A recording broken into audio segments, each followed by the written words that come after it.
Train number 22837 Hatia Ernakulam Dharti Aaba AC super fast express ആട്ടോ. ഇത് ആഴ്ചയിൽ തിങ്കളാഴ്ച മാത്രം സർവീസ് നടത്തുന്ന ട്രെയിനാണിത്.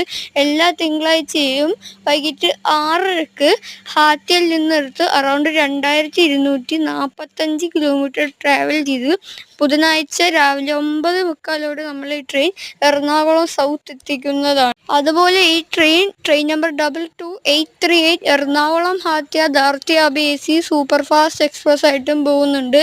എറണാകുളം സൗത്തിൽ നിന്ന് എല്ലാ ബുധനാഴ്ചയും രാത്രി 11:30 എടുത്തിട്ട് വെള്ളിയാഴ്ച ഉച്ചയ്ക്ക് 2:30 നമ്മൾ ഈ ട്രെയിൻ ഹാത്യ എത്തിക്കുന്നതാണ്. ഈ ട്രെയിനിൻ്റെ പ്രത്യേകത എന്ന് പറയുന്ന ഈ ട്രെയിനിൽ മൊത്തം 3rd AC എക്കോണമി കോച്ചസ് ആണ്.